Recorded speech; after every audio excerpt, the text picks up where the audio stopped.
اعوذ باللہ من الشیطان الرجیم بسم اللہ الرحمن الرحیم قال رب اشرح لی صدری۔ یہ دعا بڑی اہم ہے اور ہر شخص کو یاد ہونی چاہیے، جو بھی کوئی بھی دین کی دعوت کا کام کرنا چاہے تو اس کے لیے یہ دعا جو ہے اس کو یاد کرنا۔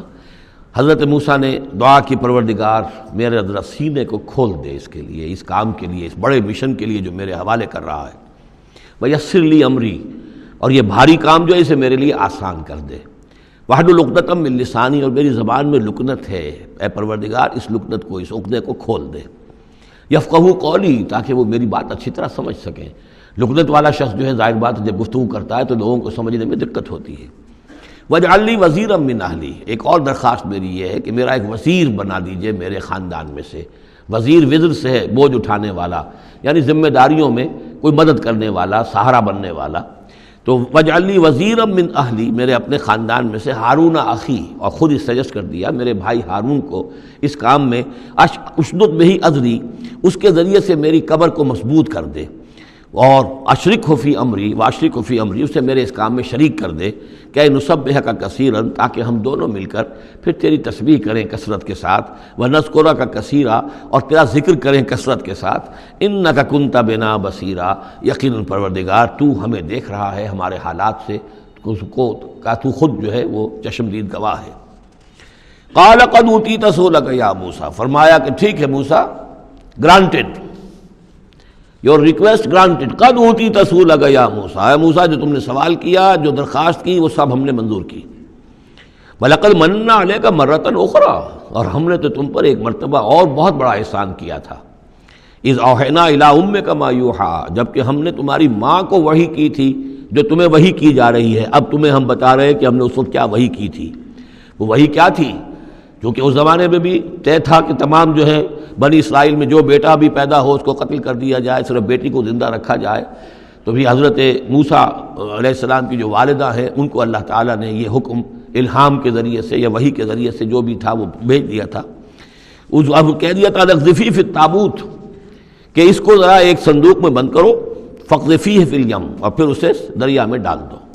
فلیلقہ الیم بالساحل، دریا اسے ساحل پر لے جائے گا، ساحل پر رکھ دے گا۔ یاخذہ عدو لی وعدو لہ، اور پھر وہاں وہ شخص اس کو پکڑ لے گا، اس کو لے لے گا، اس صندوق کو، اور صندوق میں جو بچہ ہے اس کو، جو میرا بھی دشمن ہے اس کا بھی دشمن ہے۔ لیکن یہ کہ ہم بچائیں گے۔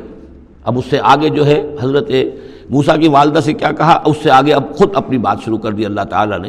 یہ اللہ قرآن کا یہ اسلوب ہے، پوری بات نہیں، باقی یہ کہ فل ان دی گیپس، باقی ساری گفتگو جو ہے وہ آپ خود جو ہے اس پورے سیاق و سباق سے سمجھ سکتے ہیں۔ وَأَلْقَيْتُ عَلَيْكَ مَحَبَّةً مِّنِّي، اور ہم نے اے موسیٰ تمہارے اوپر اپنی خاص ایک محبت کا پرتو ڈال دیا۔ بڑی موہنی صورت، بڑی موہنی صورت، دیکھتے ہی گرویدہ ہو جائیں۔ اب اللہ نے کہا محبتم منی، القیت علیک محبتم منی، یعنی یہ کہ وہ پورا نقشہ اب یہاں پر جو ہے کہ وہ ساحل میں وہ صندوق ڈال دیا گیا، وہ چلتا گیا، اور اس ساتھ ہی اس کی بہن سے، حضرت موسیٰ کی بڑی بہن تھی، ہمشیرہ تھی، کہہ دیا کہ ساحل کے ساتھ ساتھ تم جاتے بھی رہو، چلتی رہو، دیکھو کہاں جاتا ہے، یہ کیا ہوتا ہے۔ اور اسے جا کے بتا بھی دیا کہ وہ محل میں پہنچ گیا ہے صندوق۔ وہ صندوق کھولا گیا، بچہ نکل آیا، اور اس وقت جو ہے وہ تو قتل کرنے پر تلا ہوا تھا فرعون، لیکن یہ کہ وہ حضرت آسیہ جو تھی بنی اسرائیل ہی میں سے اور بڑی نیک عورت تھی، اور وہ فرعون کے گھر میں تھی اس وقت، انہوں نے کہا کہ قرۃ لی ولک، یہ قرۃ عین لی ولک، یہ میری اور تمہاری لیے آنکھوں کی ٹھنڈک بنے گا، ہمیں اللہ نے اولاد نہیں دی، اسے قتل نہ کرو۔ اور ادھر اللہ تعالیٰ نے ایسا ان کے چہرے کے اوپر جو ہے وہ ایسے اثرات پیدا کر دیے تھے کہ دیکھتے ہی کوئی شخص جو ہے وہ بالکل ان کا گرویدہ ہو جائے۔ وَأَلْقَيْتُ عَلَيْكَ مَحَبَّةً مِّنِّي، میں نے خاص اپنی طرف سے تمہارے اوپر ایک اپنی محبت کا پرتو ڈالا۔ وَلِتُصْنِعَ عَلَىٰ عَيْنِي، اور یہ اس لیے کیا ہم نے تاکہ دشمن بھی جو تمہارے گرویدہ ہو جائیں اور پھر تمہاری پرورش ہو، تصنع، تمہیں بنایا جائے، مصنع جس کو کہتے ہیں کارخانہ، اب وہ کارخانہ تربیت کا کارخانہ محل ہے۔ تصنع علی عینی، ہماری نگاہوں کے سامنے تمہاری تربیت ہو۔ اس تمشی اختوں کا، جب تمہاری بہن چلتی ہوئی وہاں تک پہنچ گئی، فتقول هل ادلکم علی من یکفلہ، ہوا یہ کہ اللہ تعالیٰ نے حضرت موسیٰ علیہ السلام کو حکم دے دیا تھا بچے کی حیثیت ہی سے کہ کسی بھی دائی کا اور دایا کا جو دودھ جو ہے وہ نہ پیے۔ اب انہوں نے بہت سی عورتیں بلائیں کہ جن کا یہ دودھ پی سکے تاکہ بچے کو پالنا، آخر کیسے پلائیں، لیکن یہ کہ وہ کسی کا دودھ پی نہیں رہا ہے۔ تو وہ بہن جو اب کھڑی ہوئی دیکھ رہی تھی، اس نے کہا هل ادلکم علی من یکفلو، کیا میں تمہیں بتاؤں، ایک خاندان ہے ایسا کہ جو کفالت کرے گا تمہارے لیے، اس بچے کی پرورش کرے گا۔ نتیجہ کیا ہوا کہ پھر وہ ماں آئی اور ماں کا دودھ پیا، اور ماں کی گود میں اللہ نے پھر پہنچا دیا حضرت موسیٰ علیہ السلام کو، فرجعناک الی امک، تو ہم نے لوٹا دیا تمہیں اے موسیٰ تمہارے ماں کی طرف، کہ تقر عینھا ولا تحزن، تاکہ اس کی آنکھ ٹھنڈی رہے اور وہ غم نہ کھائے۔ اللہ تعالیٰ کو تو اپنے بندوں کے احساسات و جذبات کا اس حد تک پاس ہے کہ پھر اس کی گود جو ہے اس کے اندر اپنا اس کا بچہ پہنچا دیا گیا، فرجعناک الی امک کہ تقر عینھا ولا تحزن، تاکہ اس کی آنکھ ٹھنڈی رہے اور وہ حزن میں مبتلا نہ ہو۔ وقتلت نفسا، اور اے موسیٰ پھر جب تم جوان ہوئے تو تمہارے ہاتھوں ایک جان قتل ہو گئی تھی، تم نے ایک قبطی کو قتل کر دیا تھا۔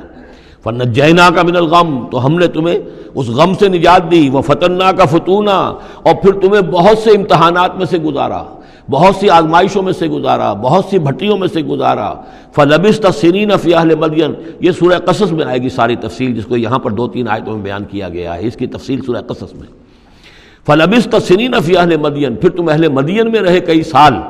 ثم جئت علی قدری یا موسیٰ، پھر اے موسیٰ جو یہاں آئے ہو تو یوں نہ سمجھو کہ اچانک آ گئے ہو، یہ تمہیں تقدیر لے کر آئی ہے، میرا فیصلہ لے کر آیا ہے۔ یہ سارا معاملہ جو ہے یہ پلانڈ ہے، یہ ہم نے اس طریقے سے کیا ہے، یہ ساری چیز جو ہے یہ از خود نہیں ہو گئی ہے، الٹپ نہیں ہو گئی ہے، یہ کوئی اندھا بہرا جو ہے وہ چانس نہیں ہے۔ ثم جئت علی قدری یا موسیٰ واصطنعتک لنفسی، اور میں نے تمہیں بنایا ہے، تیار کیا ہے۔ یہ صنعت ہی سے اصطناع باب افتعال، لیکن صاد کی مناسبت سے تیج ہے وہ توئے میں بدل گئی ہے۔ میں نے تمہیں تیار کیا ہے، خاص طور پر تمہارے اندر خصوصی صلاحیتیں پیدا کی ہیں، تمہیں خاص طور پر بادشاہ کے محل میں پرورش کروایا ہے، اس لیے کہ مجھے تم سے ایک بڑا کام لینا ہے۔ واصطنعتک لنفسی اذهب انت واخوک بآیاتی ولا تنیا فی ذکری، جاؤ تم اور تمہارا بھائی میری یہ نشانیاں لے جاؤ، اور دیکھنا میرے ذکر میں سستی نہ کرنا۔ اذهبا الی فرعون انه طغى، جاؤ تم دونوں فرعون کی طرف، وہ یقیناً بہت سرکش ہو گیا ہے۔ فقولا له قولا لینا لعله يتذکر او یخشی، تو دیکھو جا کر وہاں پر بات کرنا اس سے بڑی نرم، ایسا تاکہ شاید کہ وہ سوچے یا اس کے دل میں بھی خوف پیدا ہو جائے۔